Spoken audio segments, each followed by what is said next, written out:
Now we see the theorem ये आया है समर 11 में।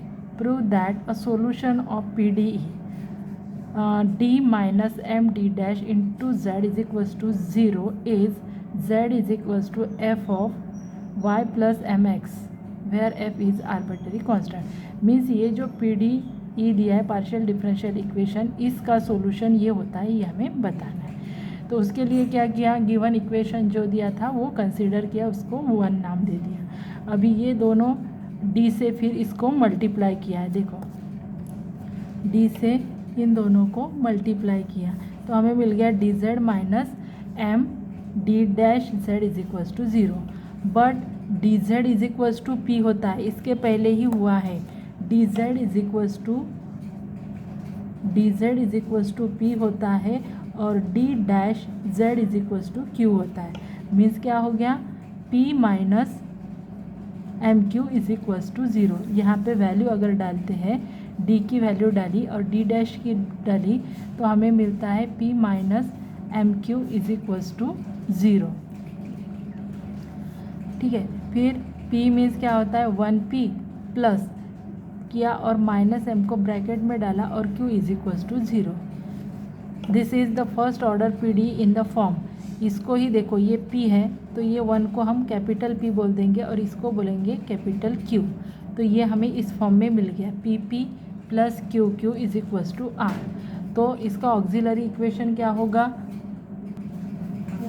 फिर auxiliary equation dx upon P dy upon Q, ये होता है dz अपॉन r।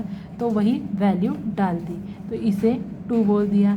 फिर क्या किया, लास्ट के जो रेशियो है उसको कंसिडर। लास्ट का रेशियो क्या है, dz बाय 0। तो यहाँ पे dz इज इक्वल्स टू 0 हो जाएगा। इसको इंटीग्रेट करेंगे तो z is equals to c1 मिल गया। फिर उसके बाद में dx बाय 1 और dy बाय माइनस m, इसको कंसिडर किया। क्रॉस मल्टीप्लाई किया तो minus M D X is equals to D Y. इधर इसको शिफ्ट किया तो हमें मिलेगा M D X plus D Y is equals to 0। इसको इंटीग्रेट करेंगे तो मिलेगा M X plus Y is equals to c2।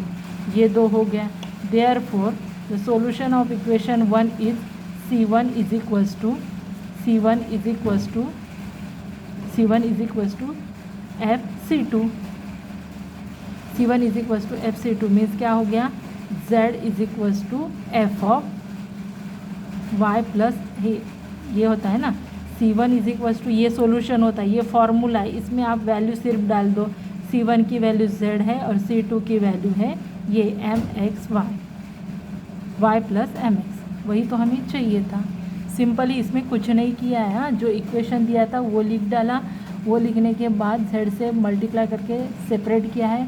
फिर डी जेड मीन्स पी होता है, D dash Z means Q होता है और यही वैल्यू यहाँ पे डाली है तो हमें मिलता है p minus M D dash Z means Q.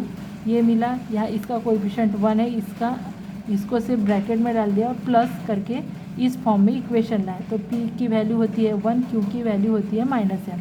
Auxiliary equation लिख डाला। फिर लास्ट से हमें z is equals to c1 मिलता है। फिर पहले 2 कंसीडर किए तो c2 मिलता है।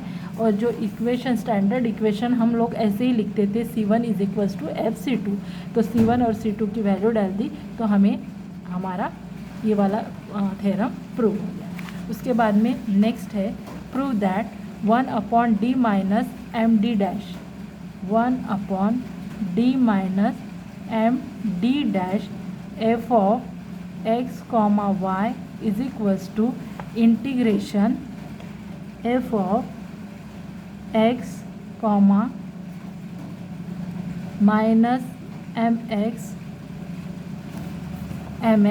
dx minus mx dx। तो क्लेम ये हमें प्रूव करना है।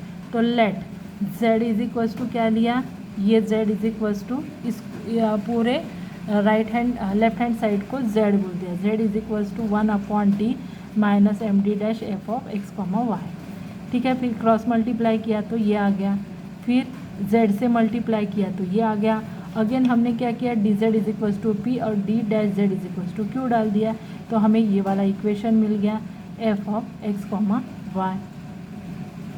ठीक है, F of X comma Y, ये इधर ही रहने दिया था, ये इधर मल्टीप्लाई किया था। हाँ, अभी इसको पहले जैसे ही यहाँ पे 1 किया माइनस एम वैसे ही किया, तो हमें पी क्यू वही मिलता है, पी की वैल्यू 1 और क्यू की माइनस एम। तो ऑक्सिलरी इक्वेशन वैसे ही लिखा और आर की वैल्यू आती है यहाँ पे ये F of X comma Y.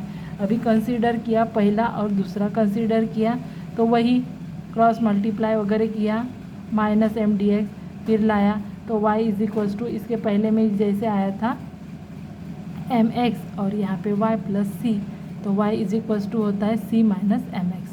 तो ये हो गया equation 3।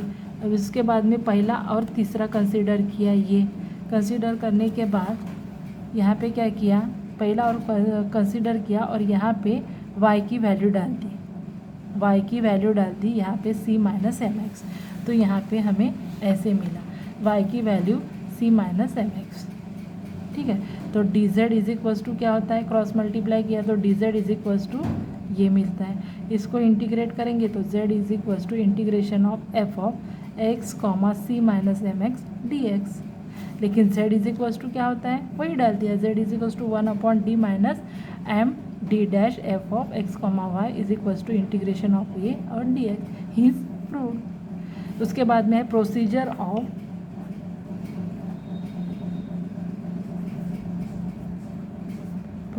Of C F of F D D dash Z is equals to F of X comma Y. तो क्या करना है, F D D dash Z is equals to F of X Y consider करना है। ठीक है, इसको F D dash Z is equals to 0, इसको 0 कंसिडर करो, फिर put M is equals to D and D dash is equals to 1 in the equation.